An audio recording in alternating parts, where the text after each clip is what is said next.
All right, guys, so let's draw some conclusions after using this elimination. When solving by elimination and my variables cancel, oh, this is a little bit different, right? You get to the end and no more x's, no more y's when you're solving. And you get 0 equals 0. Ask yourself, is that true? Absolutely. So what does that mean?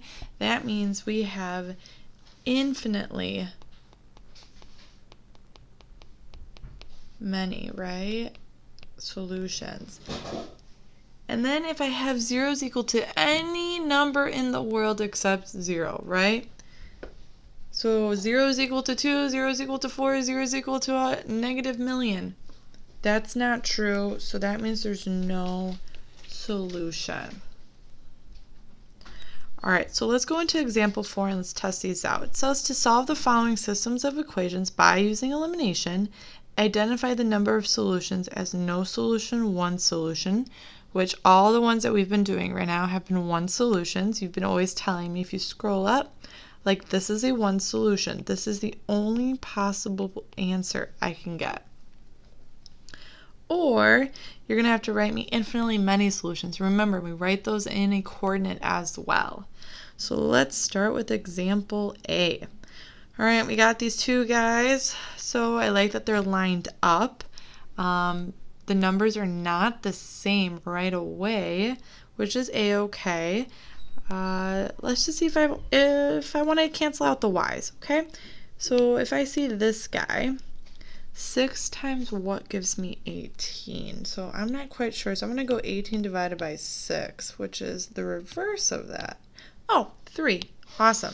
So that means I'm going to multiply everything in the top by 3. So once I do that,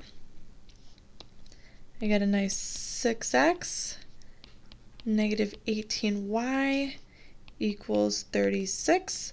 Let's copy that second equation. Perfectly lined up.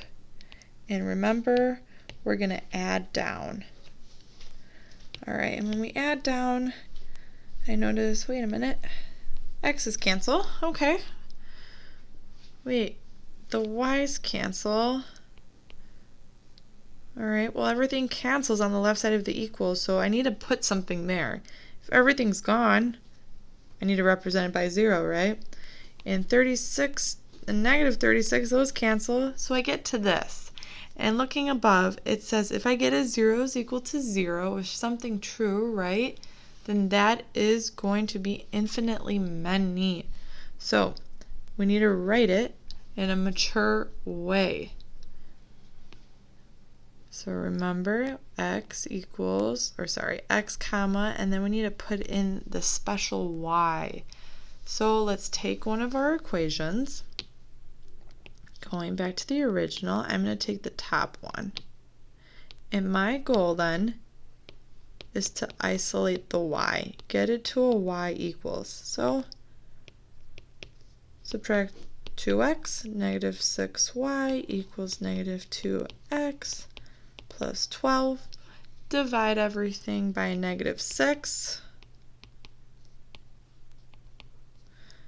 And we are going to get y equals 1/3 x minus 2. So I'm going to take that y answer, pretty much slope intercept, right?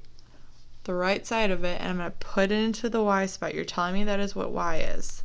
And that is our final answer. Good job. All right, let's try letter B. So again, I like that they're all lined up. Awesome. And now I have to multiply. So I like the fact that the x doesn't have a coefficient. So I'm going to multiply the top by 4. So then my x's can cancel. So let's see what we get. We get a nice 4x, 20y equals 24. Let's copy that bottom one. Awesome. And let's add down. So adding down, my x's cancel. My y's cancel. Okay, so I know I have to represent a 0 on that side. And then I get a 24, what? 24 plus 32, 56. Clearly that is not 0, so I draw a slash through that, right? I'm telling you that 0 is not equal to 56. So what does that mean from our summary above? No solution. This is not a true statement. And that's our final answer. Remember, if you tell me no solution, you cannot write me a coordinate. That does not make sense then. Alrighty. So let's try at least one more. Let's go D. Okay, so looking at these, let's see if I just want to cancel out our x's. So go to the smaller number, which is a 2. I need to make it into an 8, so I have to multiply everything by a 4. So now we get an 8x, 12y equals 20. Copy the bottom one exactly the same. Nicely lined up. Add down. Well, my x's cancel. My y's cancel. So I need to represent the left side with a 0. 20 plus 10, that's 30. So clearly not equal to each other. So we write no solution as our final answer, and we do not write a coordinate because that would not make sense. All right, so let's do a nice summary of all these types of answers. So we have it intersects at one point. Okay, so let's do this. Let's draw out our graph. So draw all the way down. And we're able to make some nice graphs in each of these boxes so we know what it should look like in Desmos or when we graph it ourselves. So if I want to see what does a 1 point look like, a 1 point is literally if you just draw 2 lines, right, anywhere, but you notice that they cross only in one spot.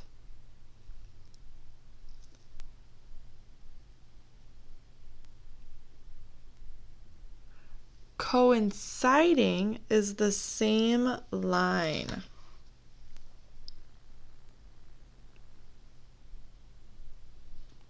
So we draw like double arrows unless you have 2 different colors so you can show that. And then we have parallel. So they never hit.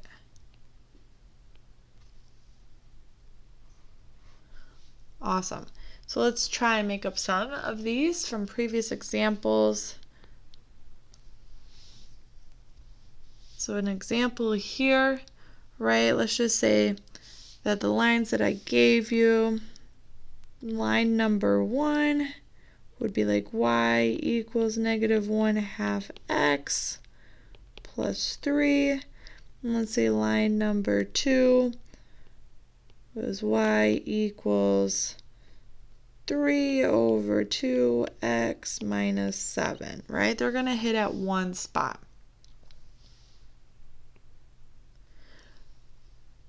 Same slope, same y-intercept. So that means it needs to be identical. So y equals 2x plus 1. You might see it as negative 2x plus y equals 1. That is exactly the same, okay? And then we have our parallel ones, so we just have to make sure that our slopes are exactly the same. So let's just say that first one was 2x plus 2, and the second one had a slope of 2x as well, but a y-intercept of negative 1. And last but not least, our final answers, like how do we write them? So if it's a one answer, 1 point, we literally just write our x comma y. If it's going to be coinciding, the same line, right? We want to represent it as x comma and then you put the slope intercept form. So let's write that underneath. So slope intercept. And then the last one, parallel. We write no solution because they never hit. All right, make sure you fill this out. This is an awesome review section right there, okay? Great work. Keep it up. Super duper proud of you.